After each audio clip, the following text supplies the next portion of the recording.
So let's jump into my next question. So my next question for you is, I want to talk about sponsorship in the context of starting a new project, because I think there's lots of people that start new things and maybe in their mind, the plan is I'm going to monetize this through sponsorships and partnerships, but they don't know sort of where to start, when to start. So if you're building something that you want to appeal to sponsors, what are the three most important things to keep in mind when you're building it? Like before it even exists, you know that my plan is ultimately to monetize with sponsors. Mm-hmm. What are three things that you should be thinking about as you figure out how you're going to build this thing? So the first is definitely, again, having this service mindset where you are serving your audience. Mm-hmm. At the end of the day, that is the most important thing. Like one of the principles that I teach is that every sponsorship that you should do should be win, win, win. And it's that last win that a lot of people forget. So the first win is obviously you're winning because probably you're getting money, right? Mm-hmm. The second win is the brand is winning, right? Because you are serving as the conduit for them to actually access potential customers of theirs, mm-hmm. right? What they really care about, right? Yeah. And that third win, though, is that your audience should also be winning, be mm-hmm. getting exposed to a new brand or product or service.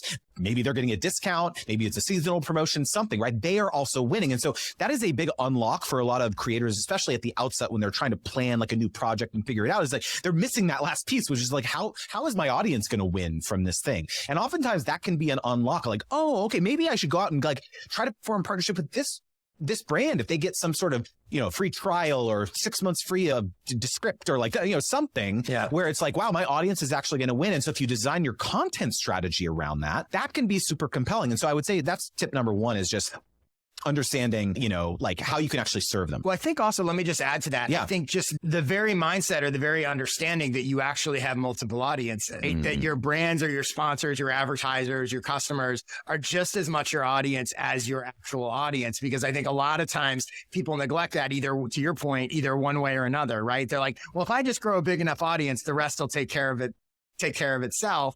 Or they go, I just got to come up with something that brands want, but if you don't really care about your audience, they don't care, that you really, when you choose to go that sponsorship route, you actually have two equally important audiences. 100%. And, tip number two is actually somewhat tied to point one, but it also is like not having a guilty conscience about doing sponsorships. A lot of people say, oh, I don't want to saturate my audience with like too many sponsorships or whatever. Believe me, the vast majority of us creators put out so much free content on it, whether it's a newsletter or a YouTube video or whatever. So even if you doubled or even tripled the amounts of sponsorships that you're doing in this new project or in your current projects, believe me, it'll be just fine. Okay. And so like doing sponsorships is a good thing because it allows you to not only make more free content, but it allows you to invest in your business, maybe hire a VA, hire an editor, make better content. And so like, I think that's a really important, thing to acknowledge, is that like sponsorships are not evil. Again, if you go back to this service mindset, it's not just like a money grab for you. You're actually serving, different folks. And then the last tip around this is you have to shoot your shot, dude.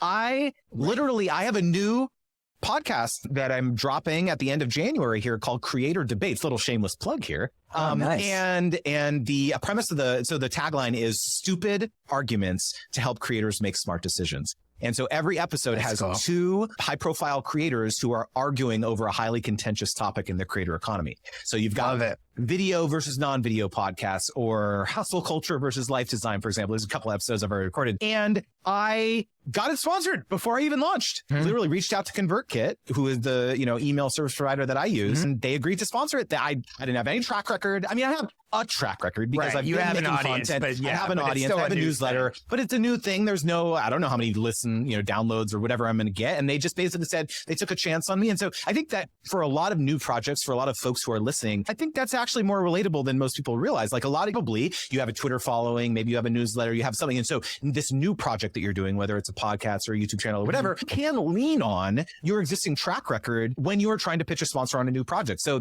you have to shoot your shot. The worst they're going to say is no. And if they say no, it's not no forever. It's just not yet. And you can always go back and pitch them down the line. So let me ask you a question about that. And that's a perfect example because you're doing it, with ConvertKit. So when you guys got in that conversation, because there's two pieces of it, right? There's one piece of like, is this person interested in, sponsoring, being involved in some way? And then there's the other part of pricing and what does that look like when in reality for a new project, neither of you have any idea how many people are going to listen to the podcast, whatever. So it's very easy theoretically for either of you to get burned, for them to overpay or underpay or whatever. So how did you in that example, neither of you know what this is going to be, right? You both want to make it happen. How do you sort of figure out what we should price this at initially when it's a complete unknown? So one really important thing to understand as a creator is your own worth and your own value. Okay. See, part of your leverage at a negotiating table is understanding why the other party wants to make this partnership happen, right? So if I put myself in ConvertKit's shoes, what is their motivation at the end of the day? They want to find creators who either don't have email lists or already do and are unhappy with their current platform. Maybe they're on MailChimp or whatever, right? That is their motivation at the end of the day, is to like find new customers, right? And retain them, right? And so here I am over here where I look at the other stuff that I'm doing, my YouTube channel, my newsletter, all this stuff with a very engaged audience of their ideal customer, right?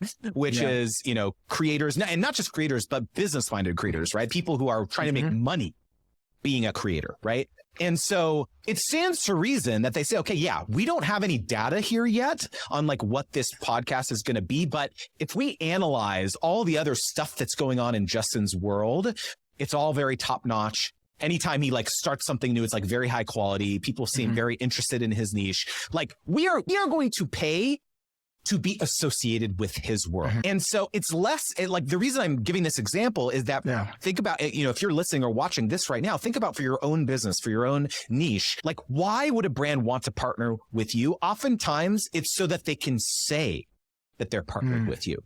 And it's less about, whether he gets $300 or $2,000 or $1,000 per episode or whatever it is. That's not the point. The point, and because that's not what they're investing in. They're not investing in, how many people are actually going to sign up for ConvertKit based on hearing it in his podcast. It's not about that. It's a brand association play. It's a brand awareness play. And these are different types of campaigns that brands will often run. Yeah, sometimes they will run conversion campaigns where it's like, how many people do we get to sign up for a trial of ConvertKit? That's not the play here. The play is an awareness play. And in fact, I can say like the link, the call to action that I already did the ad read, so I can have a little inside baseball here. Like the landing page that I'm sending people to in this ad read is the Grow Your Audience Challenge. It's like a 30-day challenge. Like, start a landing page, like grow your email list, all this stuff. So it's not like, go sign up. Here's like the general ConvertKit.com. It's like a very specific, it's like a kind of a brand awareness. It's like a lead magnet almost. And so again, it's very important for you to understand this when you're in these negotiations, because you may be able to be a little bit more aggressive in your negotiations.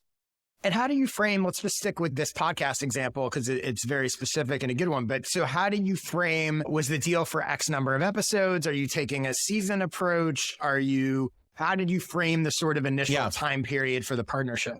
It was very much like, let's do this on a month-to-month basis and see how it goes, basically. And so that protects both parties. It fills out the gates, which it's gonna, of course. Right. I don't know. I have no idea. But when I start getting thousands and thousands of downloads, watch, plays, whatever views, then I'll have to obviously reassess. But from their perspective too, I appreciate that they were willing to take a chance on me. In terms of the investment that I asked for was pretty modest. It wasn't a big deal, but it was just because, I love it. I use it. I'm like a huge vocal advocate for the tool. So it was like, it's very much kind of like acknowledging that too as a creator, you don't need to fleece every partner and get the max amount of rate per ad read every time. It's a relationship, right? I am also it's playing the long game. Yeah, it's playing the long game instead of the short, whatever. So basically the way you framed it is essentially, like you said, month to month. So every month, either side can reassess and say, hey, you know what, this needs to be more, or this isn't working for us, or whatever.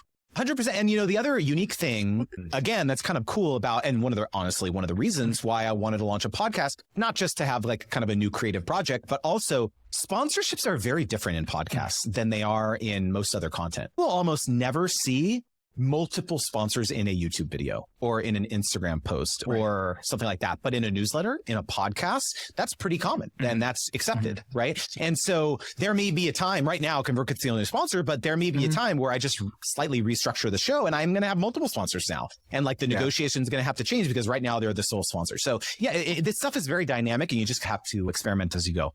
Cool.